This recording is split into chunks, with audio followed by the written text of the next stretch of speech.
Hello kids, how are you all? Hope you all are fine and safe at your home. So kids, हमने last lecture में grammar के chapter number second and third complete किया था, right?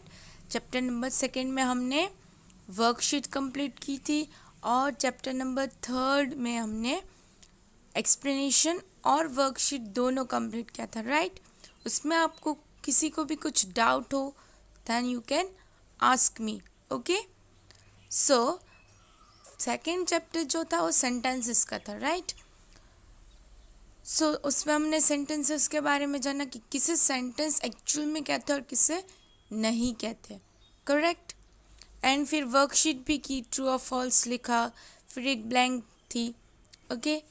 Now अभी आप सबके पास आपकी notebook है, ओके? सो अब हम टेक्स्ट बुक पहले प्रीफर करेंगे, टेक्स्ट बुक हो जाने के बाद हम नोटबुक में लिखेंगे, ओके?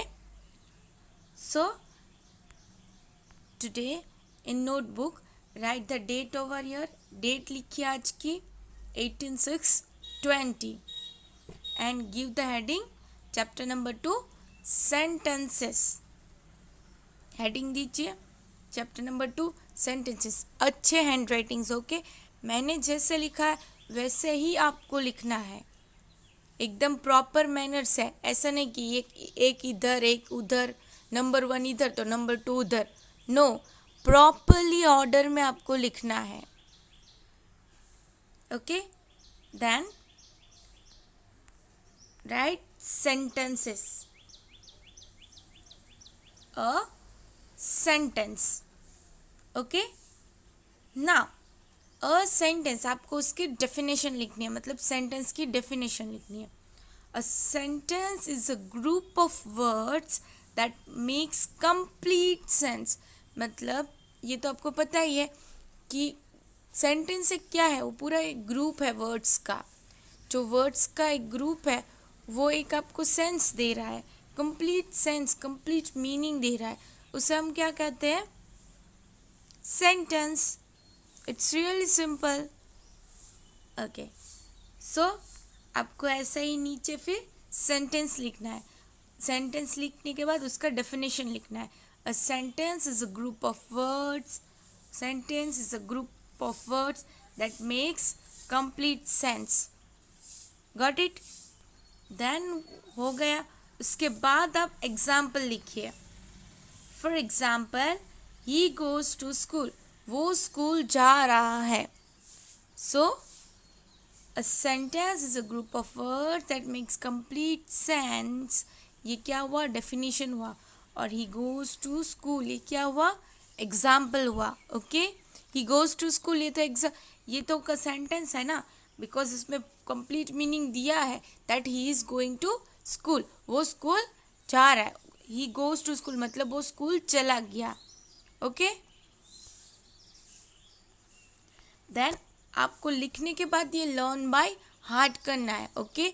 नाउ आप अभी बड़े हो गए हो, तो आपका लर्निंग पोर्शन भी थोड़ा बढ़ जाएगा। आप सिर्फ बुक में से ही कितना लर्न करोगे? आपको थोड़ा डेफिनेशन, फॉर एग्जाम्पल्स, ये सब लर्न करके याद करना है, okay? You have to remember this, you have to learn by heart. आपको सभी डेफिनेशन एकदम लर्न बाय हार्ट होनी चाहिए। And most important thing is that आप लर्न करने से पहले उसको समझ लो। अगर आप समझ लोगे then it will be very easy for you to remember it. अगर आपको पता चल जाएगा, हाँ ये तो ये बोल रहा है, जैसे ये कितना सिंपल है क्या सेंटेंस, तो सेंटेंस क्या है? ग्रुप ऑफ वर्ड्स है जो कंप्लीट मीनिंग देता है। सो आपको इसमें 2 ही सेंटेंस याद रखना है, एक तो ग्रुप ऑफ वर्ड है और दूसरा कंप्लीट मीनिंग देता है। फिर आप सेंटेंस बना लो। इट्स वेरी सिंपल ना, बट उसके लिए सिंपल बनाने के लिए क्या, पहले आपको अंडरस्टैंडिंग होनी चाहिए, पहले आपको पता होना चाहिए एक्चुअली सेंटेंस होता क्या है। सेंटेंस नहीं, कोई भी आप जब डेफिनेशन लिखते हो ना बच्चों, तब आपको एक्चुअली में उसका मीनिंग पता होना चाहिए। Just because of writing sake और learning sake you don't write. सिर्फ लिखने के लिए और लर्न करने के लिए आप मत लिखिए, पर उसे समझिए, प्रॉपरली अंडरस्टैंड कीजिए कि हाँ ये चीज़ ये है, ऐसा करने से ये ऐसा होता है, या तो ये लगाने से ऐसे ऐसा कुछ बनता है। वैसे आप अंडरस्टैंडिंग कीजिए। आप अंडरस्टैंडिंग करोगे तो आपको वो लर्न करने में प्रॉब्लम नहीं होगी। और अगर आप अंडरस्टैंडिंग करोगे ना बच्चे, तो तुम आपको लॉन्ग टाइम तक याद रहेगा, बिकॉज आपने समझ कर पढ़ा है। और अगर आप सिर्फ ऐसे ही पढ़ लोगे और फिर बोलोगे हाँ याद हो गया, दैट इज़ नो यूज़। आपको समझ में ही नहीं आया और आपने लर्न कर लिया तो क्या फ़ायदा। वो कितने दिन पता है, 1 वीक, 2 वीक, 3 वीक याद रहेगा, उससे ज़्यादा याद नहीं रहेगा। पर अगर आप समझ के पढ़ोगे तो वो लॉन्ग टाइम तक याद रहेगा। सो आज से सब लोग सब बच्चे समझ कर पढ़ेंगे ना। Yes, very nice. Then most important sentence, a sentence begin with a capital letter। Sentence इससे स्टार्ट होता है, हमेशा कैपिटल लेटर से स्टार्ट होता है। You have to remember this also. आपको ये याद रखना है, ये लॉन्ग टाइम तक ये तो आपको दिमाग में ना ऐसे स्टिक कर लेना है कि a sentence begin with a capital letter. Sentence हमेशा कैपिटल लेटर से ही स्टार्ट होता है। ओके बच्चों, फिर क्या होता है पता है, अगर आपको ये नहीं पता होता ना कि ये जो सेंटेंस है वो जो कैपिटल लेटर से स्टार्ट होता है, तो क्या होता है इन फ्यूचर पता है। अभी तो ठीक है चलो, फिर इन फ्यूचर क्या होता है, आपको ऐसी हैबिट ही पड़ जाएगी। अभी देखो, आप अगर फर्स्ट लेटर कैपिटल नहीं करोगे तो मैं आपका 1 मार्क कट कर लूँगी। ओके, सो आप ऐसा कहोगे 1 मार्क कट करने से क्या होगा, बट नो, आपको एक बार जो हैबिट पड़ जाएगी ना, अगर हैबिट पड़ गई स्मॉल लेटर लिखने की और आप भूल ही गए कि फर्स्ट लेटर कैपिटल होता है, तो इन फ्यूचर आपको ये प्रॉब्लम होगा। इन फ्यूचर आपके बहुत सारे मार्क्स कटने की चांसेस है।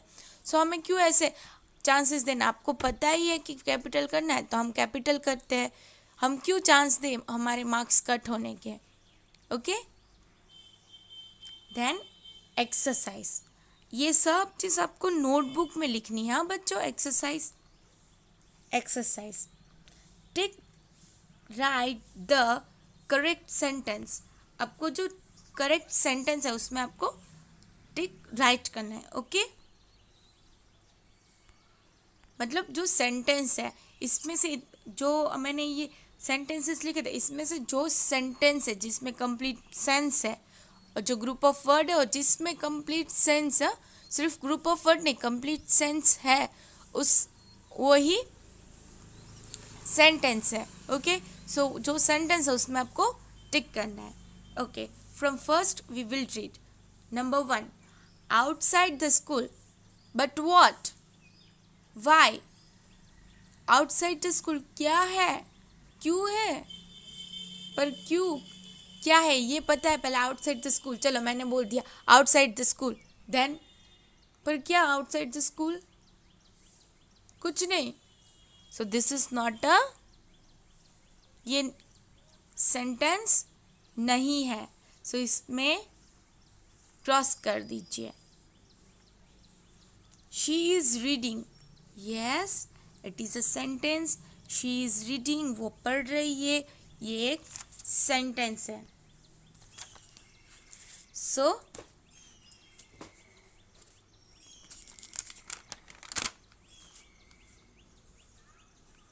शी इज रीडिंग, इसमें कंप्लीट मीनिंग दिया है कि वो पढ़ रही है। ओके, सो ये सेंटेंस भी है, ग्रुप ऑफ वर्ड्स भी, और आपको कंप्लीट सेंस भी दे रहा है। So this is a sentence, take right on it. In pool, in the pool है क्या, इन द पूल कुछ तो होगा ना, इन द पूल। अच्छा ऐसा बोलो, water is in the pool, ऐसा कुछ नहीं, सिर्फ इन द पूल, पर क्या है इन द पूल ये तो पता ही नहीं है। सो इससे कंप्लीट सेंस तो नहीं दे रहा। So this statement is wrong, ये सेंटेंस है ही नहीं। I am eating an apple, मैं एप्पल खा रही हूँ, इज इट अ सेंटेंस, ये कंप्लीट मीनिंग दे रहा है, नहीं दे रहा है ना। मैं क्या खा रही हूँ, कुछ बताया इसमें कि मैं क्या खा रही हूँ। अच्छा बताया है, क्या बताया है, ओ हाँ मैं तो एप्पल खा रही हूँ ना। अच्छा तो इसमें कंप्लीट मीनिंग है, राइट। सो ये भी स्टेटमेंट राइट है। चलो इसमें राइट करो सामने। Okay very good. फिर इन द पार्क, पर क्या है इन द पार्क? कुछ है पार्क में तो बोलो ना, कुछ पता नहीं है तो रहने दो, ये सेंटेंस है ही नहीं। तो in the park, in the park क्या कुछ पता ही नहीं है तो क्या इसको सेंटेंस बना रहे हो? ये सेंटेंस नहीं है, छोड़ दो इसको। The cat is running behind the mouse, cat mouse के पीछे दौड़ रहा है। किसकी याद आ गई? कैट माउस के पीछे दौड़ रहा है तो मुझे तो किसी की याद आ गई इससे। Yes, Tom and Jerry. Tom and Jerry, like Tom is running behind the Jerry, Tom Jerry के पीछे दौड़ रहा है। सो इसमें क्या कंप्लीट मीनिंग है कि टॉम जेरी के पीछे भाग रहा है? यस है, बिकॉज इसमें एक ग्रुप ऑफ वर्ड्स भी और उसमें कंप्लीट सेंस भी दिया है, पूरा सेंटेंस दिया है कि हाँ देखो ये जा रहा है। Okay, so this statement is also sentence, so tick on it. Okay, so now आपको पता चल गया ना सेंटेंस क्या होता है? Okay, very good. एकदम दिमाग में ना फिट कर लो कि सेंटेंस मतलब यही होता है, ग्रुप ऑफ वर्ड जो कंप्लीट सेंस देता है। Okay, very good. Then comes question number 2. Rewrite the sentences using capital letters and full stop. Okay, आपको जो ये sentences है वो capital letter and full stop करना है। Okay, She lives in Mumbai. अभी she को capital करो, SHE, she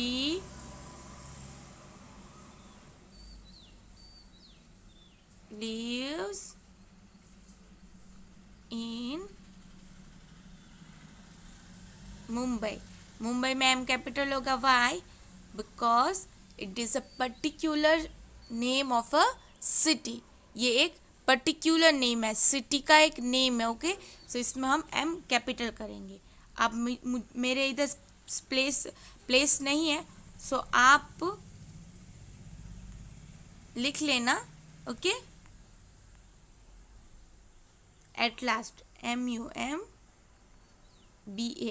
and most important full stop मत भूलना। ओके, मुंबई में एम कैपिटल क्यों किया? Because it is a particular naming word. फिर number 2, I am in my school. Okay, so I में फर्स्ट लेटर कैपिटल करो, am in my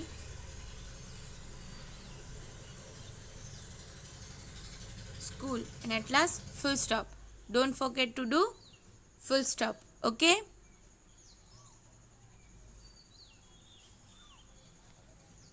then number 3, he is my cousin. चलो ही में H capital करो, he is my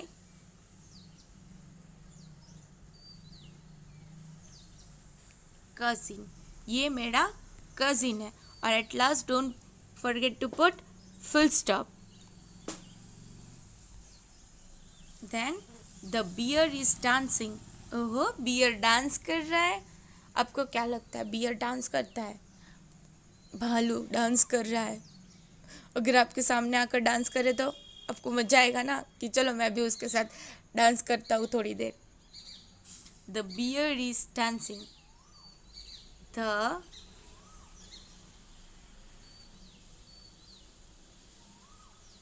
bear is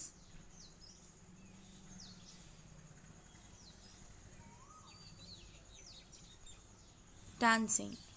Bear dancing कर रहा है। At last full stop. Okay, so it was very interesting ना, बहुत interesting था ना। पहले आइडेंटिफाई करना कि कौन सा सेंटेंस है, फिर इसको कैपिटल लेटर में लिखना। ओके, सो सी, आज के लिए आपके होमवर्क में होगा आपको ये सेंटेंसेस की जो वर्कशीट है, ये जो हमने नोटबुक में लिखा है, ये आपको नोटबुक में अच्छे हैंड राइटिंग से प्रॉपर इन ऑर्डर आपको लिखना है जैसे मैंने लिखा है। ओके, वो हो जाने के बाद आपको क्वेश्चन नंबर 1, लिखना है एंड क्वेश्चन नंबर 2 लिखना है. ओके, प्रॉपरली अच्छे हैंड राइटिंग से आपको लिखना है. Okay okay, then now comes chapter number 4, imperative and exclamatory sentence. Now पहले हम imperative sentence करेंगे. imperative sentence मतलब क्या होता है? imperative sentences जी सुनिए, जो सेंटेंस में आपको ऐसा लग रहा हो कि ऑर्डर दे रहा है, रिक्वेस्ट कर रहा है, या तो एडवाइस दे रहा है, या तो कोई प्रपोजल है, जैसे कि ऑर्डर, सिट डाउन, बैठ जाओ, गो आउट, बाहर जाओ, यस कम इन, अंदर आओ. Okay, request, please give me your pen, may I coming, may I get your phone.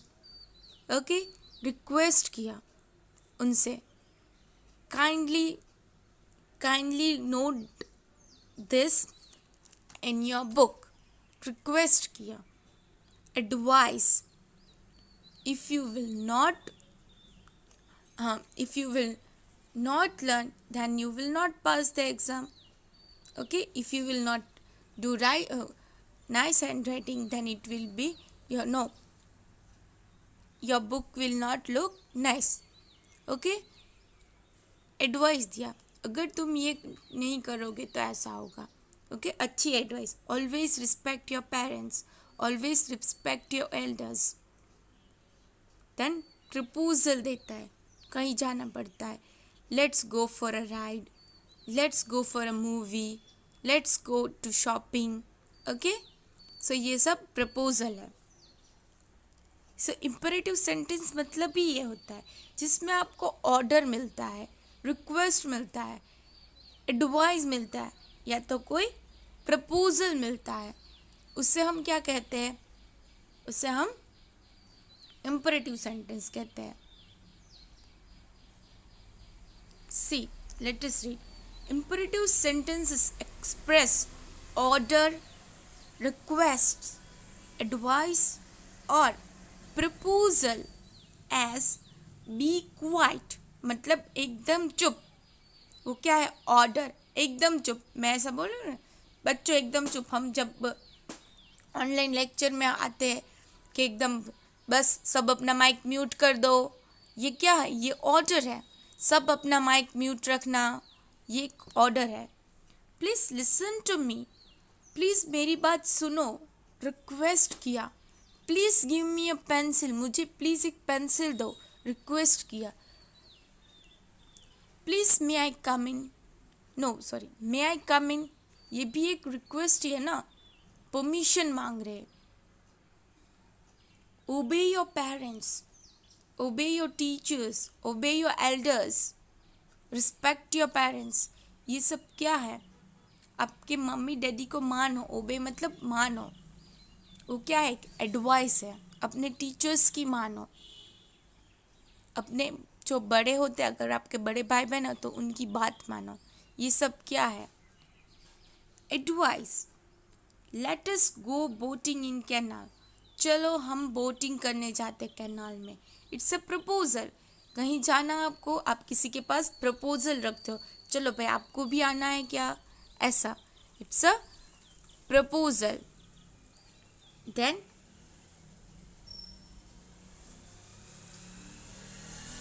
हाँ, let us go for a movie, चलो मूवी में चलते हैं. Let us go for a shopping, let us go for a boating, let us go for a riding. ये सब क्या है? Proposal है कि चलो मैं भी जा रहा हूँ, तो आप किसी के सामने प्रपोजल रखते हो कि चलो आप भी मेरे साथ चलो. Okay, so do you understand this? Okay, this sentences express an order, a request, an advice and a proposal respectively. Yes, ये जो sentences है, इसने हमें क्या दिखाया? ऑर्डर दिखाया, रिक्वेस्ट दिखाई, एडवाइस दिखाया एंड अ प्रपोजल दिखाया. सो दे आर इम्परेटिव सेंटेंस. ये कौन सा सेंटेंस है? इम्परेटिव सेंटेंस है.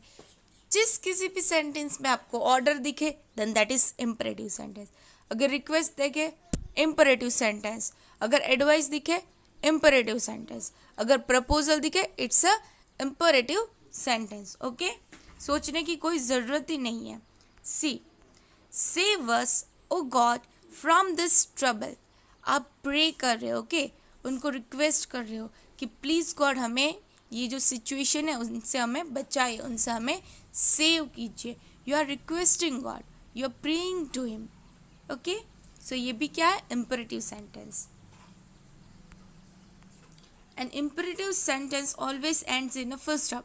वो हमेशा फुल स्टॉप से ही एंड होता है.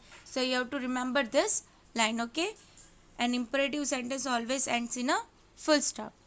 ओके, सो आज के लिए हम इतना ही रखते हैं. ओके, और आज आपको सेंटेंसेस की वर्कशीट जो है नोटबुक में कंप्लीट नोट डाउन करनी है और आपको इम्परेटिव सेंटेंस के बारे में समझना है. Okay, so bye bye and have a good day.